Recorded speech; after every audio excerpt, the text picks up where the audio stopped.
If I'm going to tell you this, I have to do it the only way I know how, like I'm sitting across from you at a dimly lit table, fingers wrapped around a sweating glass, voice a little shaky, trying to decide which parts hurt the most. My name is Ava Calder. I never thought I'd become the woman who whispers her secrets like confessions, whose life fell apart inside a Havana-inspired music lounge with warm neon and smoky air. I never thought I'd become someone who watched her partner's betrayal in real time while my own was unraveling inside me like a pulled thread. But life doesn't ask for permission before it breaks you open. It just does.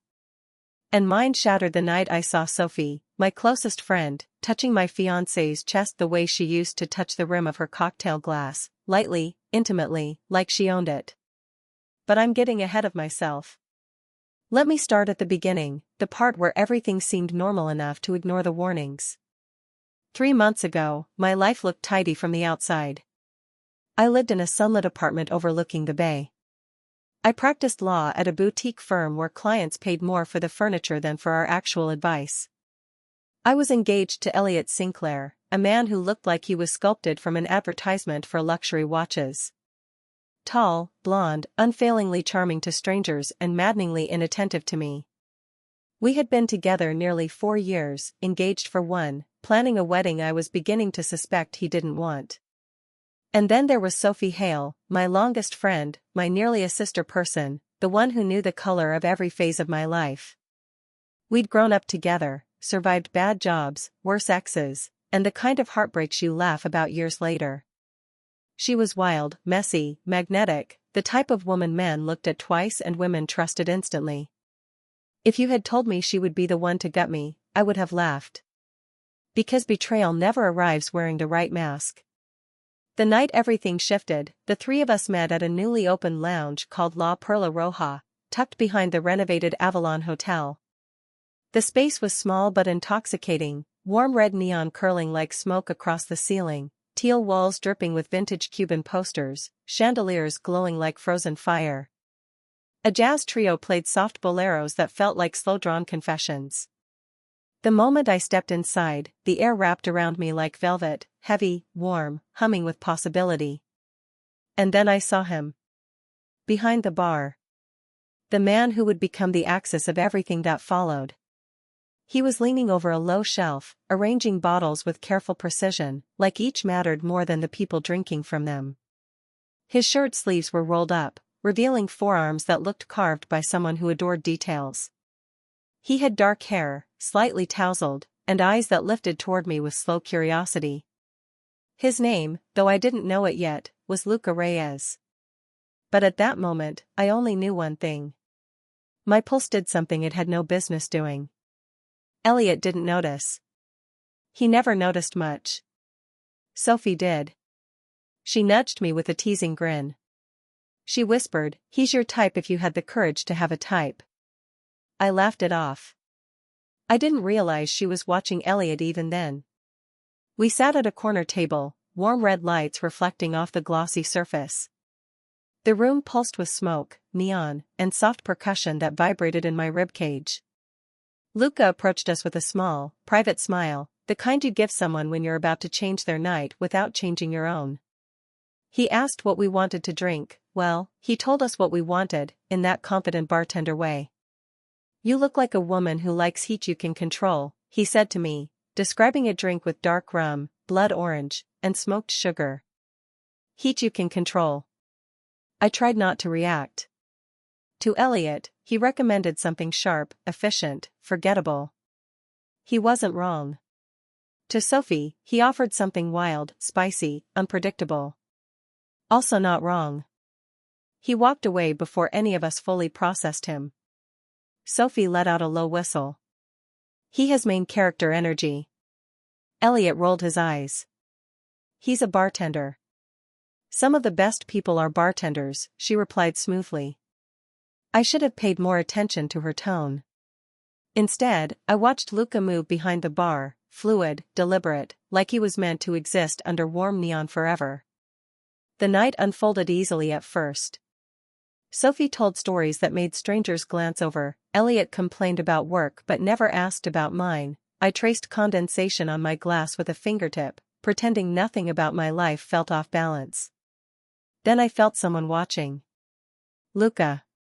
His gaze flicked toward me every so often, not in a predatory way, not even in a flirtatious way. More like he was studying something he couldn't quite categorize. At one point, when I went to the bar to ask for a napkin, he leaned in just enough that I felt the warmth of him. "You're not as happy as you pretend to be," he said quietly. It wasn't a question.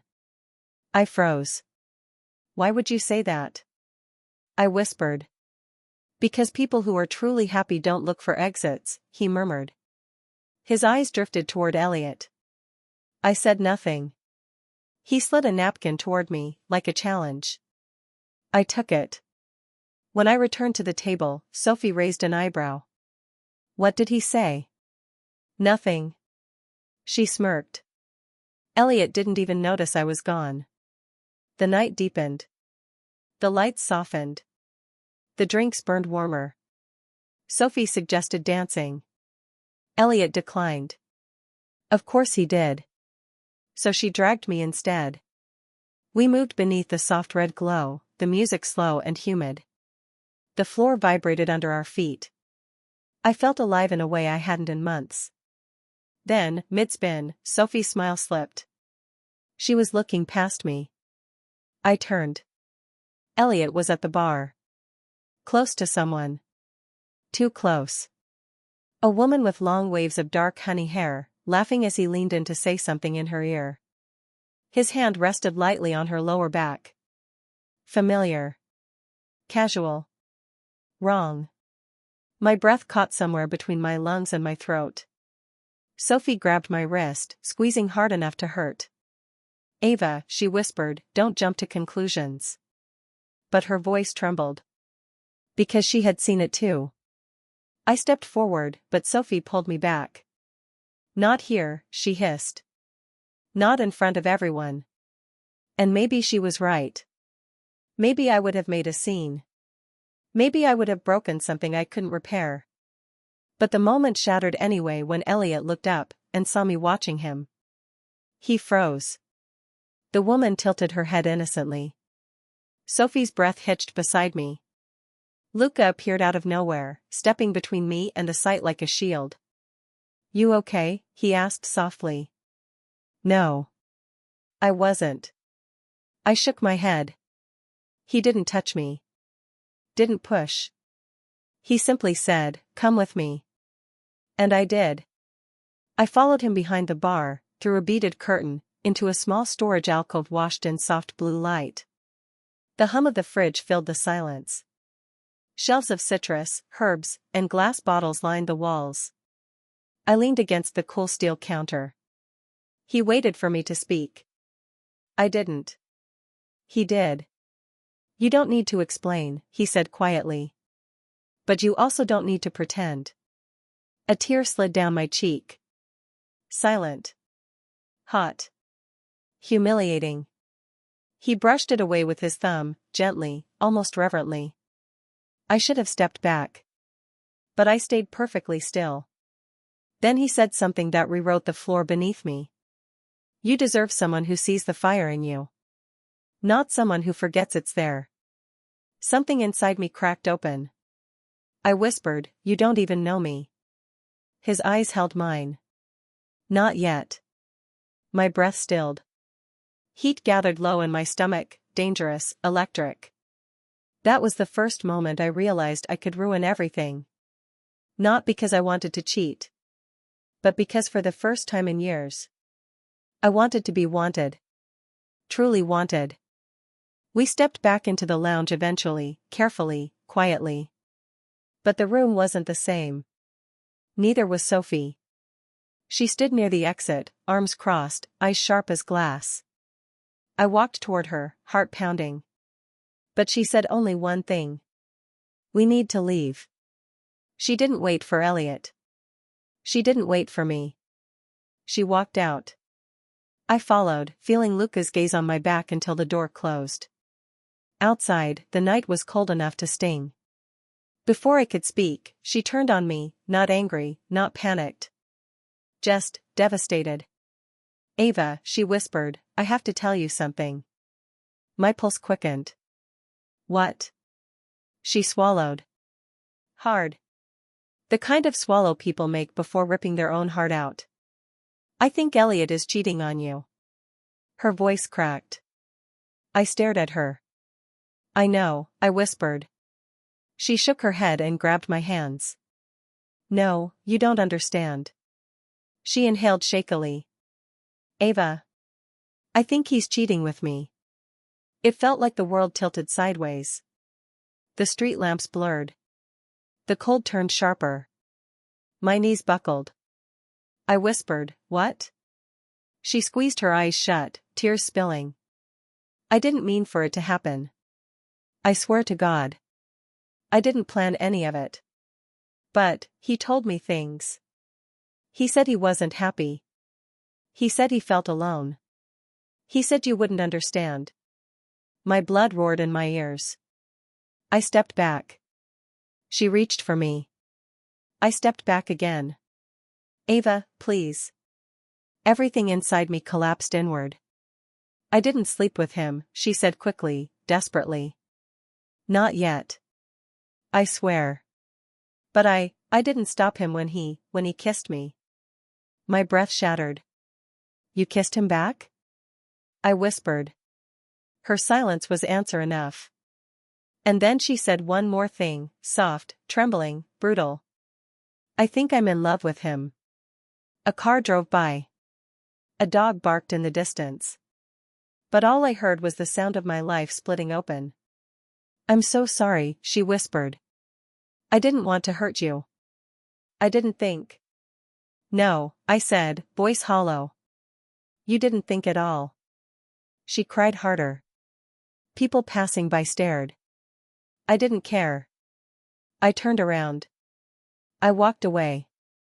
I didn't look back. I didn't need to. Because I already knew this was only the beginning. I hadn't asked for a war. But one had found me. And the man who had caused it, Elliot, wasn't the one I feared most. It was the man behind the bar with dark eyes and careful hands, who had already seen through me. Luca Reyes. Because I could feel it, deep in my bones. He would be the one to break everything that was left. The night Sophie confessed felt like a blade pressed against my ribs, sharp, cold, threatening, but not yet puncturing skin.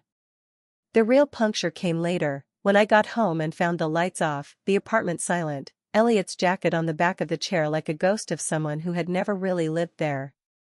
I sat on the edge of the couch, fingers numb, replaying everything in my head. The lounge. The bar. The moment I'd seen his hand on that woman's back. Sophie's trembling voice. The way my name had sounded in her mouth like something breaking. I didn't cry. Not then. Shock is merciful that way, it freezes grief before it drowns you.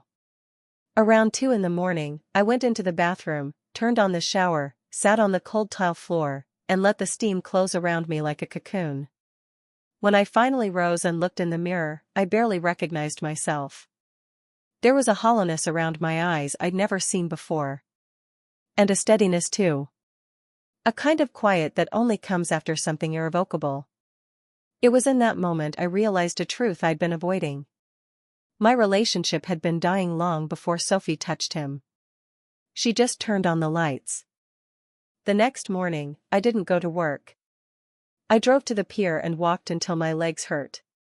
Waves slammed against the wooden posts below, each strike echoing something in me. My phone vibrated repeatedly, calls from Sophie, texts from Elliot. I didn't answer either. At noon, I found myself standing in front of La Perla Roja without consciously deciding to go there. The door wasn't open yet, the neon sign flickered weakly in the daylight, waiting for night. Before I could talk myself out of it, I knocked. Footsteps approached. The door cracked open. Luca stood there. No smile. No curiosity.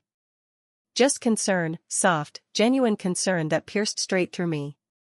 He stepped aside silently, and I walked in. The lounge in daylight was an entirely different world, dust motes floating in golden shafts of sunlight, the chandeliers dimmed to sleep, the bar shelves catching soft glints. The entire room smelled like citrus peels and old wood. He said only one thing. "Tell me what happened." And I did. Not everything. Not the worst parts. But enough. Enough for him to understand that my life had just split down the center. When I finished, he stood there for a long moment, jaw tight, eyes dark. Then he said something I wasn't prepared for. "You should have told me sooner." It wasn't accusation. It was regret. His or mine, I wasn't sure. He came closer. Not touching. Not crowding. Just close enough that I felt the heat of him. He asked quietly if I wanted him to pour me something strong. I shook my head. I didn't want numbness. Not yet. He said, "Then what do you need?" I whispered the only thing my body knew. Not to be alone. He inhaled sharply, as if that admission hit him somewhere tender. He closed the door to the lounge. Turned the lock. Not for danger. For privacy. Then he walked toward me. Slowly. Carefully. And I did nothing to stop him. We didn't kiss. Not then. Not yet.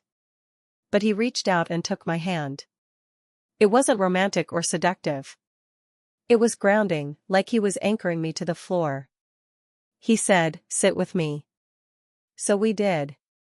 On one of the teal velvet couches, side by side, knees almost touching. For a while, neither of us spoke. The only sound was the distant hum of the refrigeration unit behind the bar and the rhythmic crash of waves outside the thick glass. Finally he asked, "You're not going back to him tonight, are you?" I shook my head. He nodded, eyes lowered. Good. The word startled me. Not because he said it. But because he meant it. He looked up then, studying me with that quiet intensity that made me feel like glass. Then he said something that changed everything. "Ava, you know this isn't just about him." I swallowed. My voice came out thin. "Then what is it about?" He leaned back slightly, elbows resting on his knees. "It's about you choosing yourself for the first time." I didn't know how to respond. Nobody had ever said that to me in my entire life. I felt tears rise, hot, sudden, unwanted. I blinked them away angrily. I didn't want him to see me break. But he already had. He didn't try to touch me or comfort me. He just sat there, steady and silent, waiting for me to breathe again. And when I finally did, something inside me shifted, like an old lock turning for the first time in years. I left the lounge an hour later. I didn't go home. I checked into a small hotel 2 blocks away, using a fake name I hadn't used since college. I crawled into the crisp sheets and slept like the dead. When I woke, the world felt sharper. Not calmer. Sharper. I checked my phone. 10 missed calls. 7 messages from Elliot. 6 from Sophie. 1 from my mother. I deleted the ones from Sophie without opening them. I opened the first one from Elliot. "We need to talk." I didn't respond. Instead, I showered, tied my hair back, and walked back toward La Perla Roja at sunset. The door was open this time, the live band setting up, the neon glowing warmer now, the air scented with lime and cigar smoke. I stepped inside. The moment I entered, Luca saw me. His expression didn't change, but something in his posture did, like he'd been waiting for me. He stepped around the bar and approached slowly, stopping a respectful distance away. He asked quietly, "Are you okay?" I said, "No." He nodded once. "Do you want to be?" I stared at him. There was no judgment in his eyes. No expectation. No pressure. Just the offer of something real. I whispered, "I don't know." He said, "Then stay here until you do." So I did. The lounge filled with people, couples, groups, strangers looking for escape. The music swelled. Warm neon painted the walls in red and gold. I sat at the bar, nursing water, watching the world blur pleasantly. Luca moved around the space like he owned it, pouring drinks, laughing softly, balancing plates, nodding to the rhythm. But every so often, he glanced toward me. Not checking. Not hovering. Just aware. Like he was making sure the ground stayed steady beneath me. At some point, he slid a drink in front of me, pale amber, garnished with a twist of charred orange. I frowned. I didn't order this. He leaned in slightly. You didn't have to. I lifted it to my lips. The flavor was smoke and citrus and something bittersweet underneath. He said, that one's called the reckoning. My chest tightened. Why? Because it burns just enough to remind you you're alive.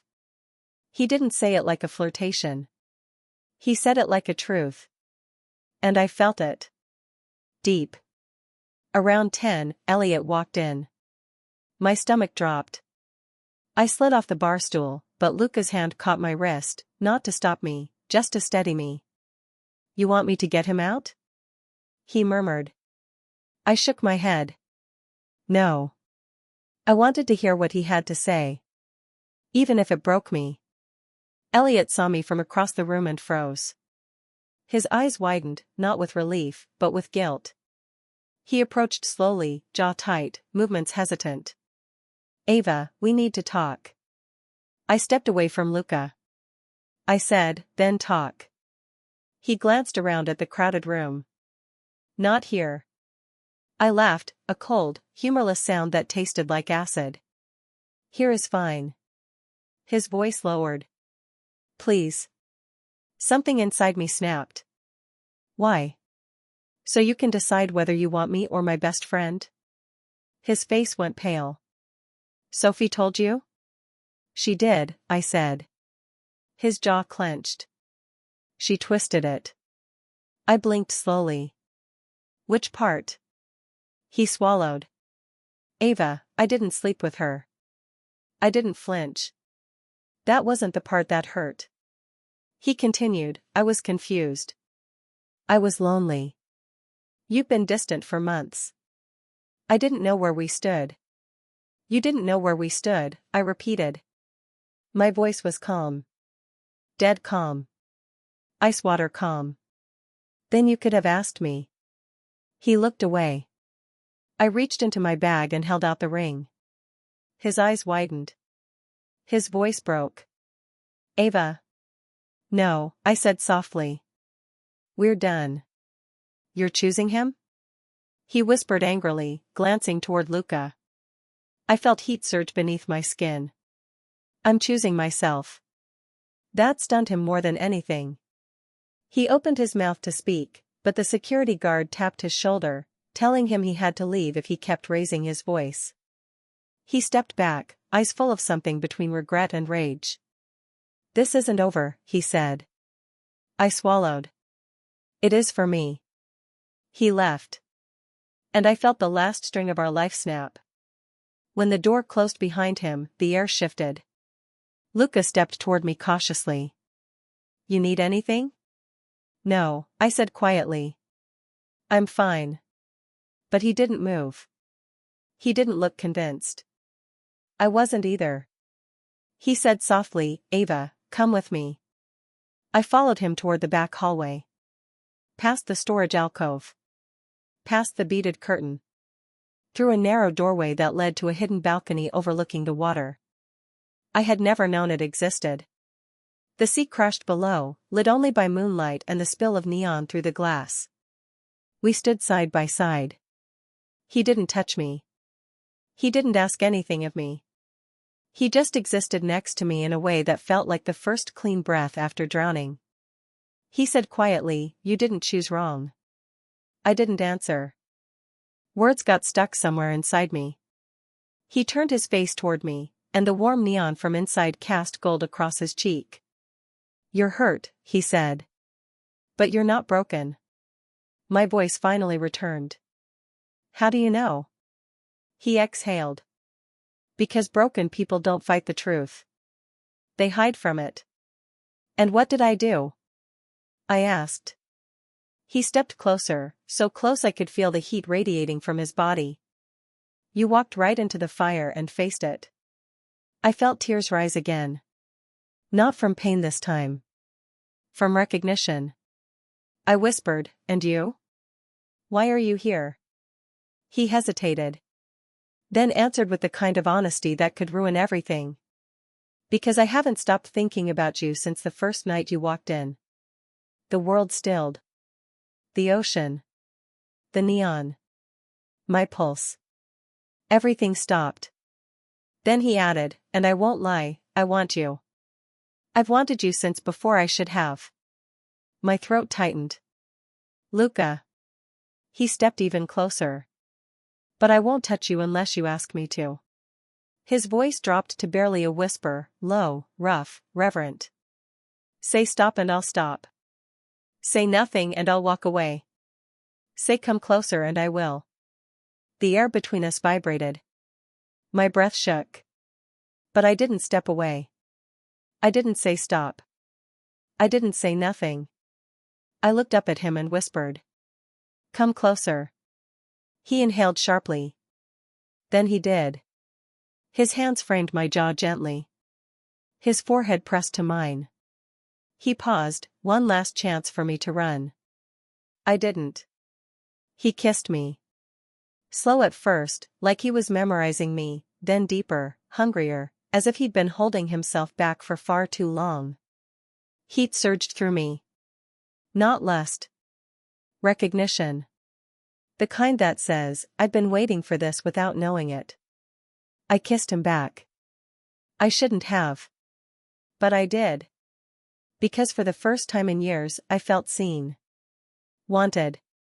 Alive. When we finally broke apart, breathless, he whispered against my mouth. "Ava, this is only the beginning." I believed him. I didn't know then just how true that was. Because someone had seen us. Someone had followed me to the balcony. Someone who didn't want us together. And the first message I would receive the next morning, the one that would twist everything, was only 5 words. "I know where you were. And who you were with." The war wasn't over. It hadn't even started yet. The message came early, before the sun had burned the fog off the bay. I was sitting on the edge of the hotel bed with one hand wrapped around a cardboard coffee cup and the other braced against my knee, trying to decide whether I had the energy to go into the office, when my phone buzzed. Unknown number. No preview text. My stomach tightened. I opened it. "I know where you were. And who you were with." That was it. No picture this time, no timestamp, no name. Just those 2 lines sitting on my screen like a hand closing around my throat. For a second, I told myself it could be a scam, some random spam text. But my body knew better. The words landed too precisely. They were aimed. Sharpened. I thought of the balcony. The way Luca's hands had framed my jaw, his mouth warm against mine, the sea crashing below us while the neon painted the inside of the glass behind our backs. That kiss had felt like stepping through a doorway I could never unlock. Now here it was again, reflected back at me in 5 simple words.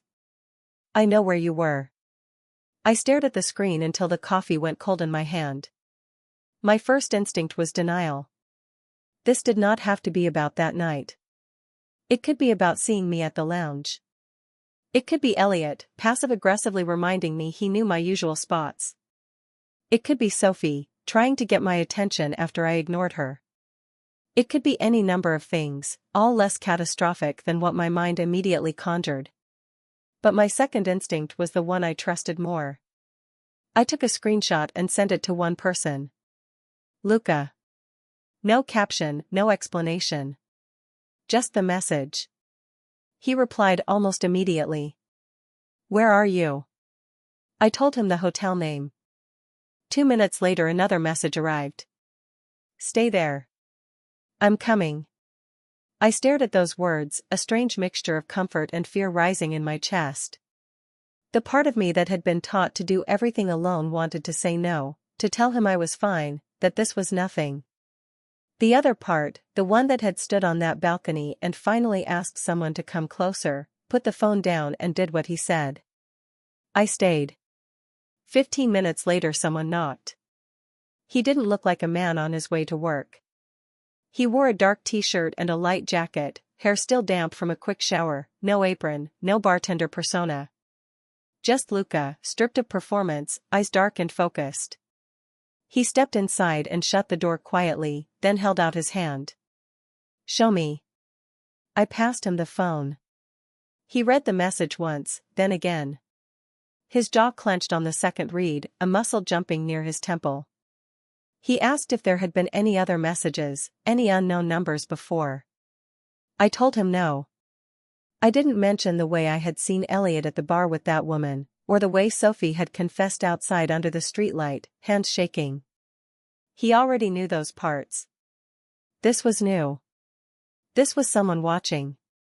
He asked if I had told anyone where I was staying. I shook my head. Only him. Only the front desk. Only the woman who had checked my ID and slid my keycard across the counter with a professional smile. He paced once, slow, from the window to the desk and back again, thinking. Then he sat on the edge of the bed opposite me and looked at me in that steady way of his that made it hard to hide. He said he was not going to sugarcoat it. That this was not nothing. That in a place like La Perla Roja, under a hotel tied into half the city, there were cameras everywhere. Security. Liability coverage. Insurance requirements. He said that to send a message like that, someone had either watched the footage or seen us themselves. The things I had been trying not to think crystallized. "So this is blackmail," I said. "Maybe," he replied. "Or a warning. Or someone trying to push you into a choice you don't want to make." I asked him what choice that could possibly be. I had already made one. I had given the ring back. The relationship with Elliot was over. Whatever there was with Sophie was shattered. Standing here, in this beige corporate hotel room, the only thing that still felt real was the taste of his mouth and the way my life had exploded in the space of 3 days. He looked at me for a long moment, then said something that made more sense later than it did right then. "Sometimes people don't want you to choose. They want you to be trapped." I thought of Elliot saying this isn't over. I thought of Sophie whispering that she thought she was in love with him. I thought of all the people who benefited from me staying exactly where I was, unsure, unsteady, easy to use. Fear and fury twisted together in my chest. "I am not going back to him," I said. "Good," Luca replied quietly. "Because whatever this is, running back to a man who already betrayed you will not fix it." He wasn't talking about Elliot only. I could hear that in his tone. I asked him point blank if he regretted the kiss. He didn't look away. "No," he said. "I regret that you got hurt. But I don't regret wanting you. Or you wanting me back." It was such a simple admission, and somehow it steadied me more than any apology could have. He told me to go into work, act normal, and send him any new messages I got. He said he would quietly ask around at the hotel about who had access to balcony footage, who checked the cameras, who might have something to gain from this. I wanted to ask what exactly he thought he could do against people who controlled entire buildings, not just bars. Instead, I nodded. He stood to leave, then paused near the door. "One more thing," he said. I waited. "Whatever this is," he said, "you're not facing it alone now. That counts for something." I wanted to tell him he was wrong, that we had known each other for barely a month, that we were two strangers who had collided in a smoky room and were now pretending we meant more than we did. But the words wouldn't come. Because somewhere beneath all the chaos and betrayal, I already knew he was telling the truth. It did count for something. He left. I put on my nicest blazer, applied concealer under my eyes, and went to the office. The day did not wait to see if I was ready for it. When you work at a polished law firm, you learn to read the air. The tone at reception. The way people glance at you. The slight delay before a colleague says good morning. By the time I'd reached my floor, I knew something was wrong long before anyone said it. My assistant, Nora, looked jittery. She told me in a low voice that the managing partner, Gregory Lane, wanted to see me in his office as soon as I arrived. I thanked her, walked down the hall, and knocked. He called me in with that blandly pleasant tone senior partners reserve for people they haven't decided whether to protect or sacrifice. His office was all glass and leather and framed deals, perched high enough above the city that the people below looked abstract. He waved me to a chair and leaned back, fingers steepled. He didn't bother with small talk. "We've received a complaint," he said. The word sent a small spike of cold through me. Complaints in our world were never about bad coffee. They were about conflict of interest, misconduct, ethics. The things that got people quietly moved off cases, or not so quietly removed from the firm. He slid a printed email across the desk toward me. I picked it up. The sender was anonymous. The subject line read, "Conflict of interest concerning attorney Ava Calder." My own name looked foreign on the page. The body of the email was concise, clinical. It stated that I was working on a contract dispute involving the Avalon Hotel Group and a supplier, and that I had been seen engaging in an intimate relationship with a staff member inside a subsidiary venue, La Perla Roja. It attached a still image. Grainy, low light, but clear enough. Two silhouettes on a balcony overlooking the water, close, bodies angled together. The angle was from above and slightly to the side, as if captured by a security camera on the side wall. Even blurred, the tilt of my head, the slope of his shoulders were unmistakable. My breath stuttered. Gregory watched my face carefully. "Is that you, Ava?" There was no point lying. "Yes." "And is that an employee of La Perla Roja?" I hesitated, then nodded. "Yes." He sighed, leaned back, pinched the bridge of his nose. "We are counsel on a matter involving the Avalon parent company," he said. "Opposing counsel could have a field day with this if they get wind of it.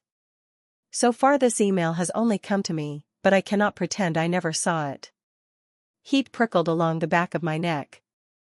I asked who had sent it. He shook his head. "Anonymous account," he said. "Masked IP, nothing useful. So someone with enough time and knowledge to cover their tracks." He tapped the paper. "Is this relationship ongoing?" The word made it sound so formal. Relationship. As if I had filled out paperwork and signed on a dotted line. I swallowed.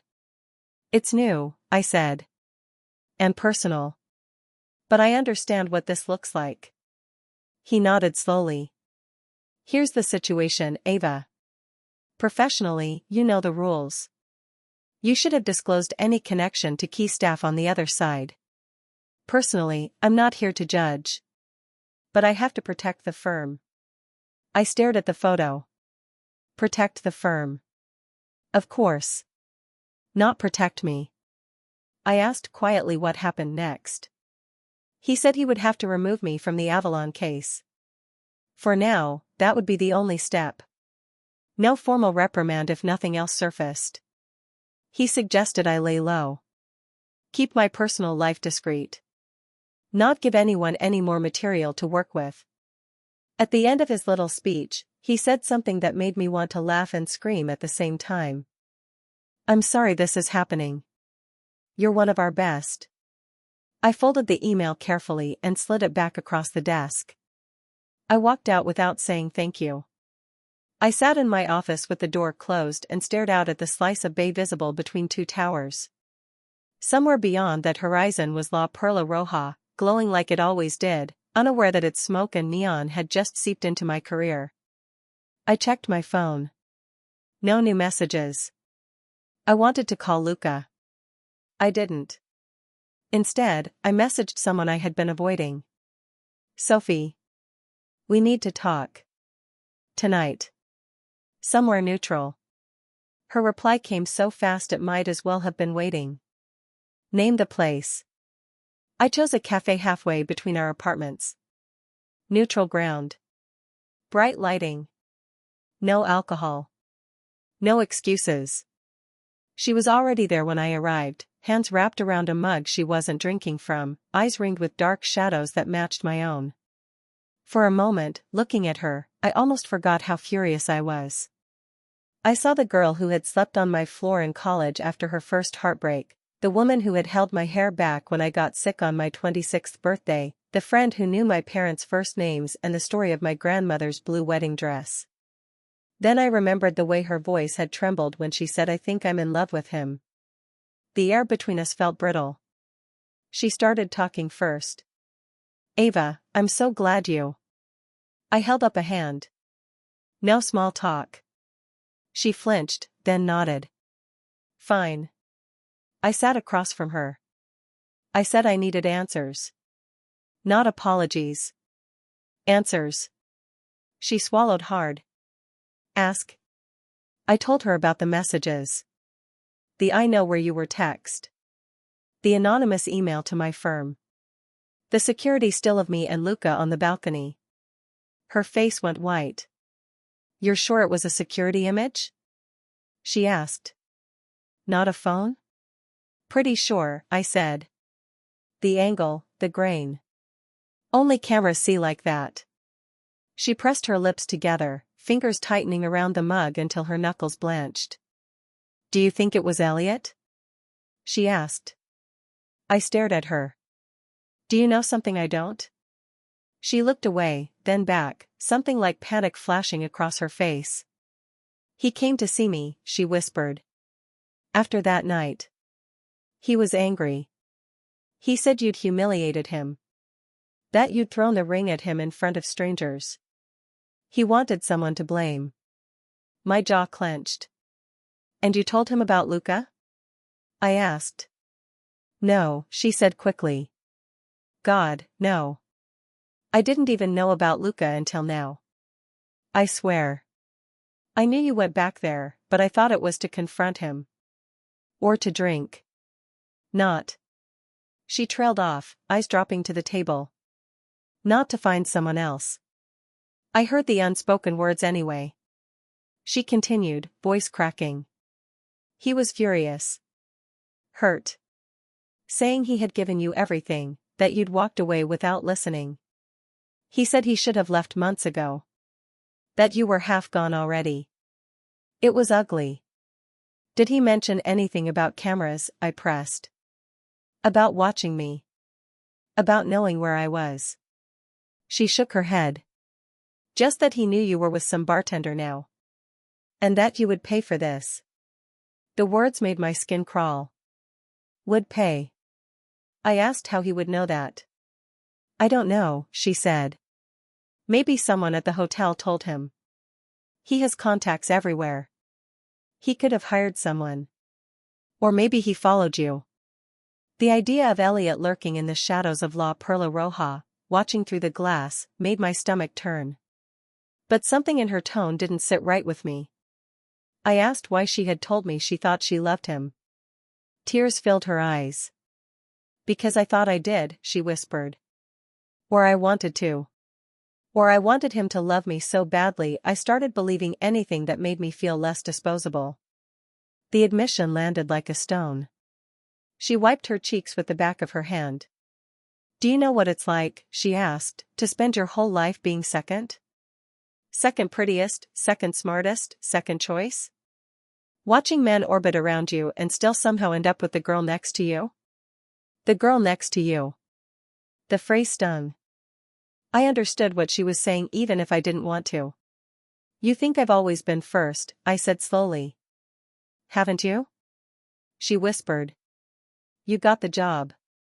You got the boyfriend who turned into a fiancé. You got the apartment with the view. You got the life." Anger flared.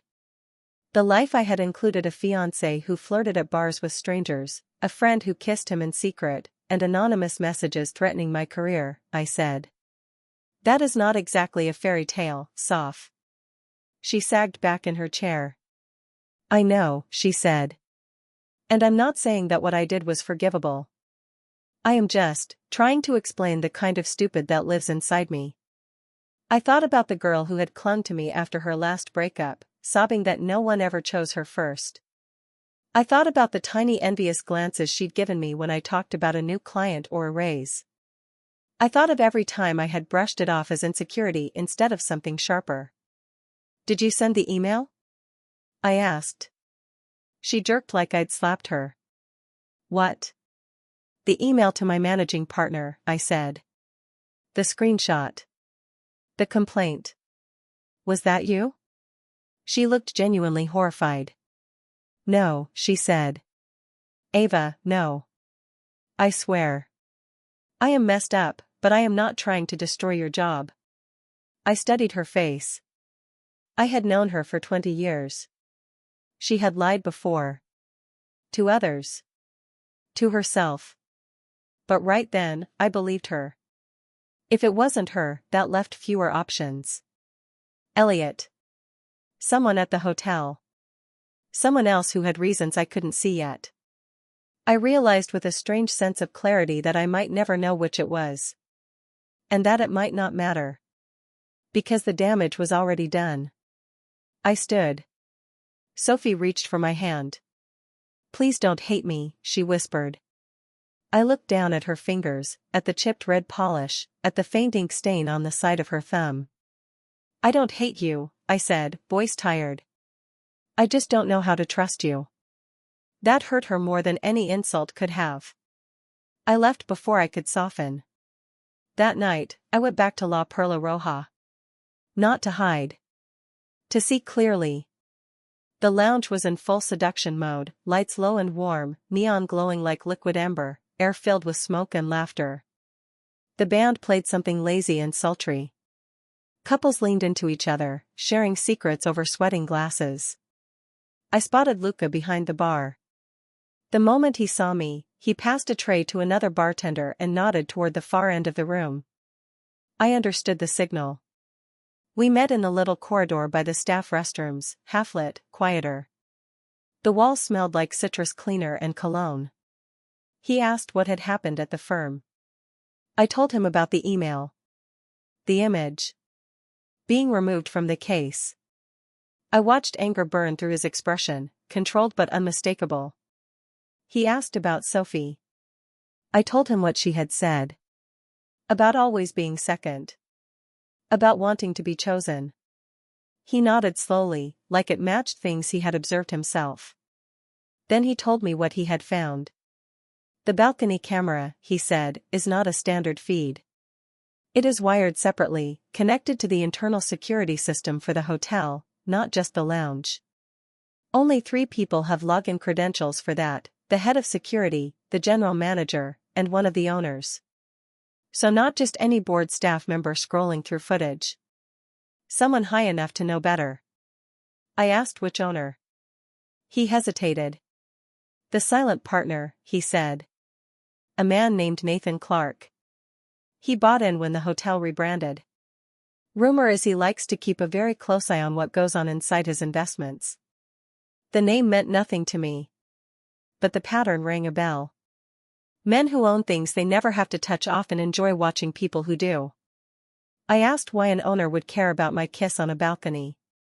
He said maybe it wasn't about the kiss. Maybe it was about leverage. "You're a lawyer," he said. "You were on a case that could cost or save this place a lot of money. A personal connection between you and staff is valuable to anyone who wants to tilt that scale. You think I'm being blackmailed into, what, exactly?" He shrugged. "Not yet.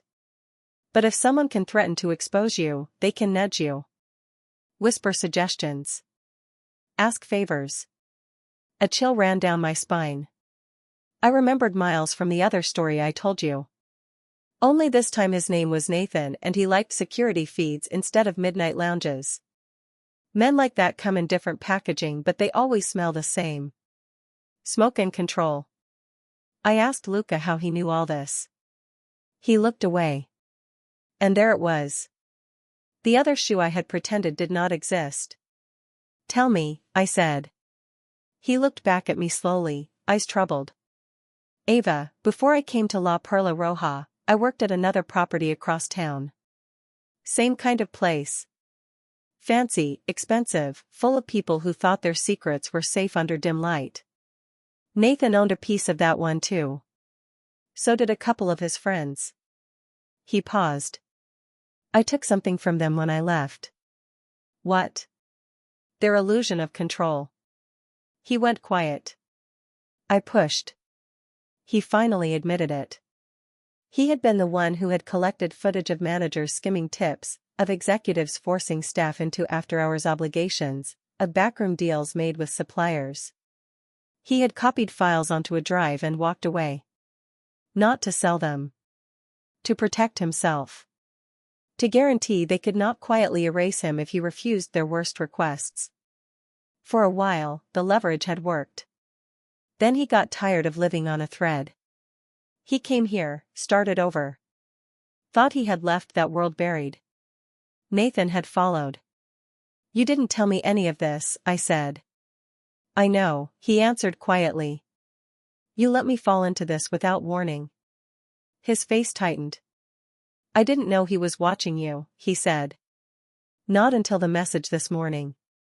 I swear. But I should have told you who he was the moment I recognized his name. I thought I could keep you separate from it. The worst lies are the ones we tell ourselves. I felt hurt bloom in my chest, not the sharp stab I'd felt with Elliot, or the complicated twist with Sophie. This was different. This was feeling stupid. Exposed. Used, even if unintentionally. I took a step back. So I'm leverage, I said. Again. First for my fiancé. Then for my best friend. Now for some stranger in a corner office with access to cameras. His voice roughened. You're not leverage to me. But I was, at least at the beginning. A lawyer on a case tied to his past. A useful connection in a city where information is power. I thought of the way he had looked at me that first night, of the way he had said you're not as happy as you pretend to be. Had that been intuition? Or calculation? I asked him. He held my gaze without flinching. At first, he said, I noticed you because you kept looking at the room like it was a puzzle and like you were afraid to touch anything too hard in case it broke. People like that either settle forever or blow their lives apart. I wanted to know which one you were. Yes, I knew your firm's name. Yes, I knew the Avalon contract. Did I think it might be useful someday? Maybe. I'd be lying if I said no. The honesty stung. But as he continued, his voice changed. But the rest, he said, came after. The way you listened to the band more than to your fiancé. The way you relaxed in your shoulders when you talked about music and tightened when you talked about marriage. The way you laughed at my stupid drinks even when you were clearly somewhere else in your head. That was real. I believed him. I hated that I did. Because it meant everything was true at once. He had seen me and maybe planned to use me. He had also fallen for me and let me crack his careful distance. Both things existed, sitting side by side, refusing to cancel each other out. He stepped closer, but not too close. If you want to walk away from me, he said quietly, I won't stop you. I won't chase you. You've had enough men take your choice from you. The words landed like heavy stones. He was right. Too many choices had been made for me. By Elliot. By Sophie. By some invisible man behind a camera. If I walked away now, it had to be because I chose that. Not because fear pushed me out of the room. I stood there, breathing in the scent of smoke and citrus and his cologne, and realized something that made the room tilt. I was tired of playing defense. I wasn't here to beat Nathan or salvage the Avalon case or punish Elliot or forgive Sophie. I was here to reclaim the only thing that had been missing from every version of my life so far. Myself. I told Luca that. Not in one poetic speech. In fragments. I said I was done letting other people define my story. I said I needed time away from everyone to hear my own thoughts. I said I couldn't jump from one burned life straight into another with a different man at the center, no matter how much my body wanted him. He listened without trying to argue me out of it. He nodded. You deserve that, he said. Then he did something I did not expect. He reached into his pocket and pulled out something small. A key. He pressed it into my hand. "It's to the back stairwell," he said. "If you ever come here and don't want anyone to see you, you can use it. Come up to the balcony. Be by yourself. No cameras face that door. It's the one place in this building he doesn't watch." He didn't say Nathan's name. He didn't have to. I curled my fingers around the key. It felt heavier than it looked. "Thank you," I said. He smiled, but there was sadness in it. "You don't owe me anything," he said. "Not your loyalty. Not your silence. Not your presence." I shook my head. "That's where you're wrong," I said. "I owe you the one thing I never gave anyone else." He tilted his head. "What?" "The truth," I said. "Even when it hurts." He laughed once, softly. "Then we're even." I left before I could change my mind. The weeks that followed were quieter from the outside and louder inside my head. I moved out of the apartment completely. Had the locks changed after Elliot left for good. Boxed up the reminders of our shared life with a kind of clinical efficiency that scared me. I told Gregory the first would be taking a leave of absence to clear my head, reassess my priorities. He looked relieved rather than disappointed. That told me everything I needed to know about my future at the firm. Sophie left a dozen voicemails. I listened to the first two. Both were full of apologies and explanations and please don't give up on me. I deleted the rest without pressing play. I did not go to La Perla Roja. Not for nearly a month. I worked part-time at a legal aid clinic across town, where clients didn't care what I wore or who I was seen with, only whether I could keep their lights on or their kids safe. In those cramped rooms with flickering fluorescent lights, my law degree stopped being a weapon and started being a tool again. Every night the city hummed. Every night I thought of warm neon and smoky air and a balcony key burning a hole in my bag. I did not use it. Until the night I did. It was a Tuesday, oddly enough. Normal, forgettable, the kind of night the universe likes to pick for seismic shifts. The clinic had been brutal, full of people paying for consequences they hadn't earned.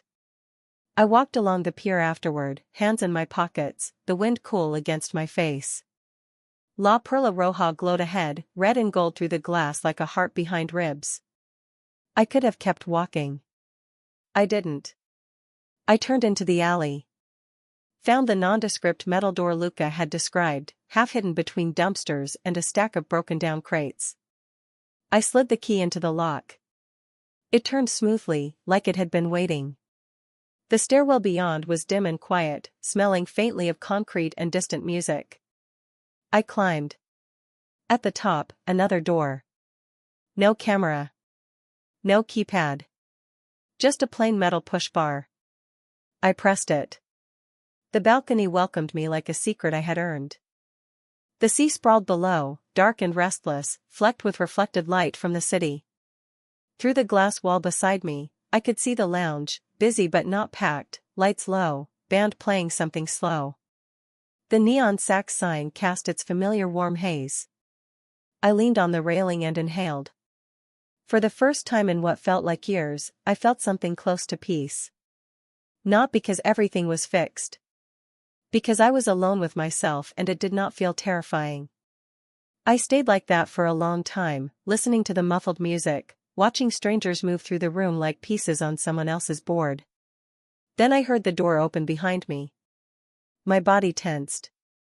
For one wild second I thought it might be Nathan, emerging from some hidden stairwell I didn't know about. Or Elliot, ready to throw accusations. Or Sophie, eyes wild with some new confession. It was Luca.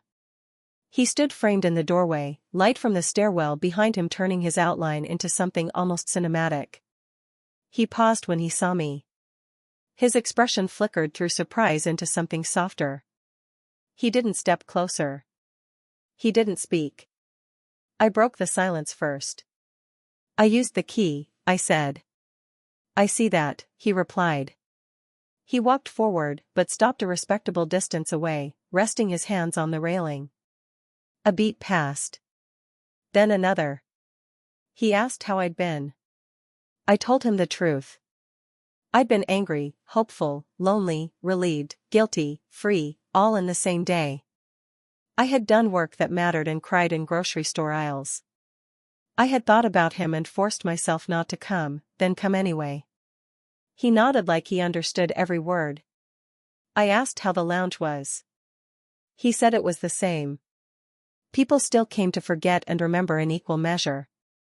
Drinks still burned. Music still stitched people together and split them apart. I asked about Nathan. He said the cameras still watched. But now Nathan knew that someone else knew he was watching, and that changed the way he moved. Did he ever confront you? I asked. No, Luca said. Men like him don't confront unless they're sure they'll win. His voice was calm, but I heard the underlying defiance. We stood there, side by side, watching the waves hit the pylons. Eventually, I turned to him. I told him I had reported myself to the Bar Association Ethics Committee for a potential conflict on the Avalon case, even though my partner had only removed me quietly. I told him I needed to live in the open now, even if it meant consequences. He looked at me with a kind of quiet respect I had never seen directed at me before. That's braver than anything I've done, he said. It didn't feel brave. It felt like penance. I told him I wasn't here to start something with him as a way to fill all the blank spaces in my life. That I wanted whatever came next to be chosen deliberately, not as a reaction to everything I'd lost. He nodded. I told him I might still choose him. His breath caught. But not as leverage, I added. Not as an escape hatch. As a person. He swallowed. Then he did the thing that convinced me I hadn't misread him from the start. He said, "Take your time." He did not rush me. He did not reach for me. He just stood there, shoulders slightly hunched against the wind, letting me have the space I'd finally learned to demand. We stayed like that for what felt like hours. Talking. Not about Elliot. Not about Sophie. Not about Nathan. About small things that turned out not to be small at all. The way the city smelled different after it rained. The songs his mother used to hum under her breath. The color of the sky the night I decided to apply to law school. Somewhere between his story about learning to make his first cocktail in a sticky dive bar and my story about my first case that mattered, I realized something quietly enormous. The betrayal that defined this chapter of my life had not been what Elliot did with Sophie or what Sophie almost did with him or what Nathan watched in the dark. It had been every moment I had chosen silence over my own voice. Every time I had stayed small to keep the peace. Every night I had swallowed what I needed because I was afraid wanting more made me ungrateful. The kiss with Luca on the balcony had not been the beginning of my unfaithfulness. It had been the first honest thing I had done in years. Not to him. To myself. I turned to him then. My heart knocked against my ribs in that uneven way it did when I was about to say something that couldn't be unsaid. I told him everything. All of it. The fear. The guilt. The way I had almost walked away tonight at the alley entrance. The way I had come anyway. I told him I wanted him, but I wanted myself more. He smiled then, a slow, quiet thing filled with more pride than triumph. Good, he said. That's how it should be. I asked if he could live with being second. He shook his head. Not second, he said. Alongside. I laughed then, unexpectedly. The sound surprised both of us. The band inside shifted into a new song, something slow and hopeful, a little bruised around the edges but still standing. He held out his hand. Not assuming.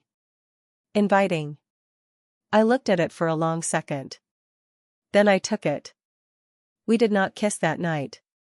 We didn't need to. For the first time, stepping into his arms didn't feel like stepping onto someone else's stage. It felt like writing my own scene. And if the cameras were still watching from somewhere inside the walls, If Nathan or Elliot or anyone else saw us, let them. This time I wasn't hiding. This time, if I was going to be unfaithful to anything, it would be to the version of myself who believed she had to earn the right to exist. The rest? That would come later.